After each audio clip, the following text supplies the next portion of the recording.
Shalom teman-teman beserta Ibu Murni. Perkenalkan, nama saya Yesika Maria Magdalena Manurung dengan NIM 2218101090.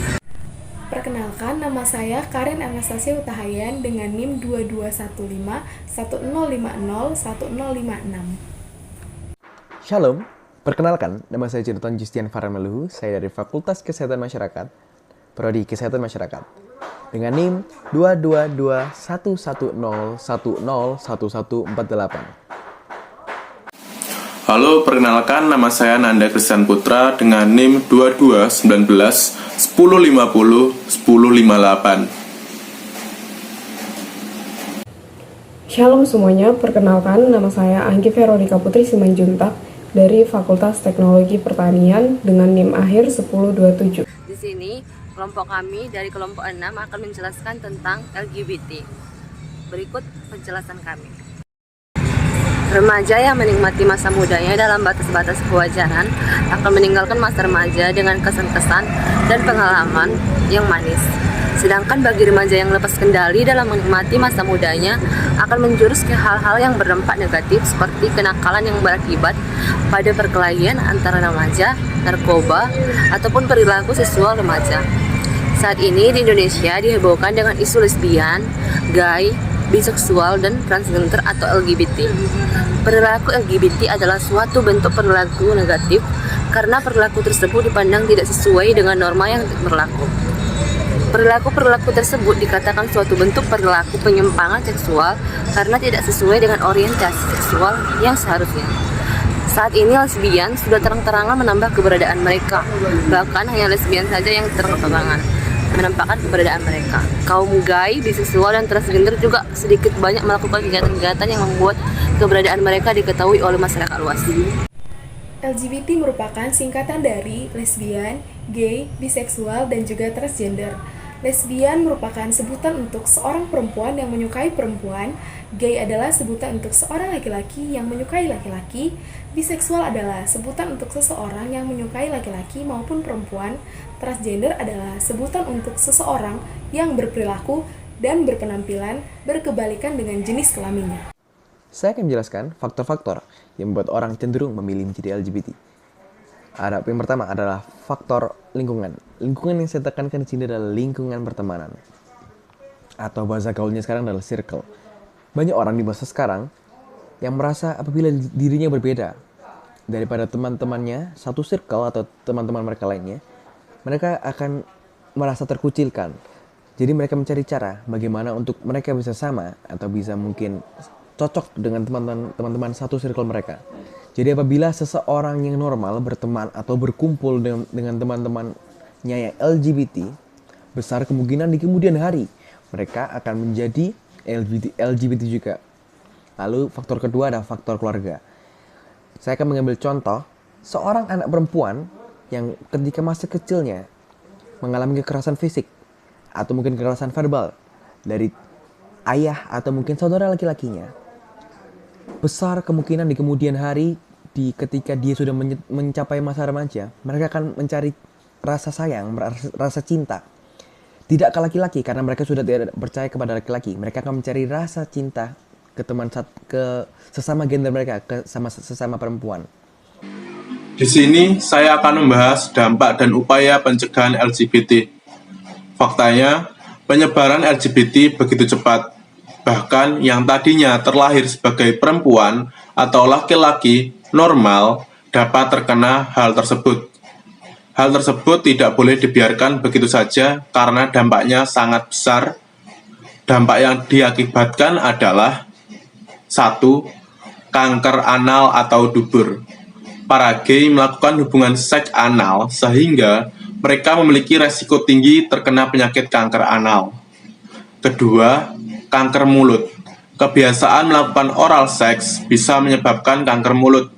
Sebab faktanya, rokok bukanlah satu-satunya penyebab kanker mulut terjadi.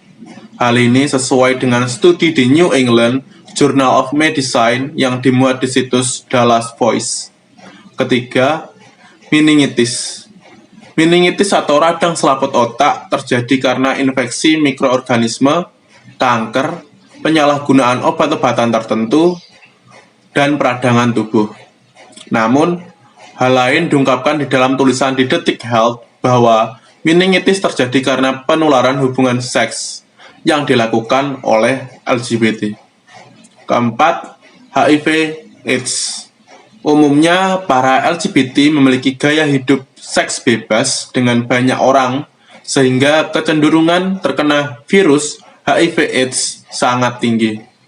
Kelima, dampak pendidikan. Selain berdampak pada kesehatan, LGBT juga mempengaruhi pendidikan seseorang. Sebab faktanya, seorang LGBT memiliki permasalahan putus sekolah 5 kali lebih besar dibandingkan dengan siswi atau siswa normal. 6. Dampak keamanan. Adanya LGBT ini menyebabkan terjadinya pelecehan seksual terjadi di mana-mana.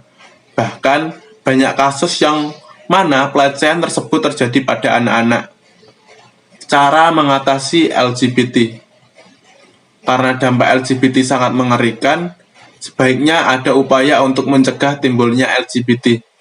Caranya antara lain sebagai berikut. Pertama, menjaga pergaulan. Kedua, menutup segala celah pornografi, misalnya dari gadget. Ketiga, diadakan kajian atau seminar mengenai bahaya LGBT di kampus maupun di sekolah-sekolah. Keempat, adanya undang-undang yang melarang adanya LGBT sehingga hal ini tidak menyebar semakin parah.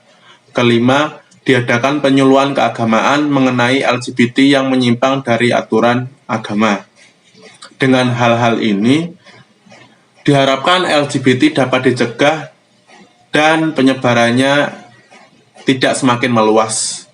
LGBT merupakan suatu masalah kejiwaan yang perlu ditangani oleh semua pihak, baik dari pelaku maupun lingkungan sekitar.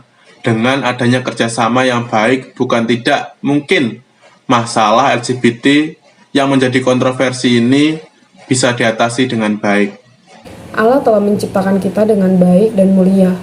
Untuk itu, sebagai manusia yang telah diciptakan sebagai makhluk yang paling mulia, janganlah kita melakukan pelanggaran-pelanggaran, secara khusus pelanggaran LGBT. Karena seseorang yang melakukan LGBT adalah orang yang tidak mensyukuri dan merasakan bahwa karya Allah sangat indah dalam kehidupannya. Dalam Alkitab, ada 2 alasan mengapa homoseksual dipandang negatif. Yang pertama, karena Alkitab, manusia diciptakan sebagai laki-laki dan perempuan untuk mempunyai anak melalui perkawinan. Yang kedua, larangan melakukan homoseksual selalu disebut dalam kerangka larangan untuk semua jenis penyimpangan seksual. Alkitab memberikan solusi untuk setiap pelaku LGBT dengan cara memberikan suatu peringatan, bimbingan, dan wadah dalam pernikahan. Dengan solusi ini, paling tidak mengurangi jumlah angka pelaku LGBT, khususnya dalam kalangan umat Kristen. Bagaimana cara pandang Alkitab dan orang Kristen dalam menanggapi peristiwa LGBT? Alkitab memandang homoseksual sebagai suatu hal yang negatif. Dalam Imamat 18 ayat 22 dikatakan bahwa janganlah engkau tidur dengan laki-laki secara orang bersetubuh dengan perempuan, karena itu suatu hal kekejian. Hubungan seksual dengan sesama jenis dianggap sebagai kekejian.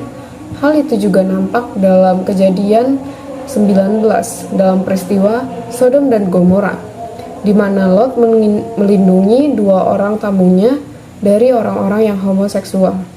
Dari praktek homoseksual yang dilakukan oleh orang Sodom memunculkan istilah sodomi. Dalam Perjanjian Baru, homoseksual atau persetubuhan dengan sesama jenis dianggap sebagai suatu pemberontakan manusia kepada Allah. LGBT dipandang sebagai suatu kekejian di hadapan Allah dan merupakan suatu perbuatan yang negatif. LGBT tentunya melanggar etika Kristen, karena landasan dari etika Kristen ialah Alkitab, sehingga etika Kristen melihat LGBT itu sebagai pelanggaran yang perlu dihapuskan. Agar setiap manusia yang percaya tetap menjadi seseorang pemenang. LGBT dalam Perjanjian Lama memberikan suatu gambaran bahwa memang perbuatan ini merupakan suatu kekejian dan merupakan kenajisan untuk dilakukan. Sekian presentasi dari kelompok kami. Kurang lebihnya mohon maaf. Sekian dan terima kasih.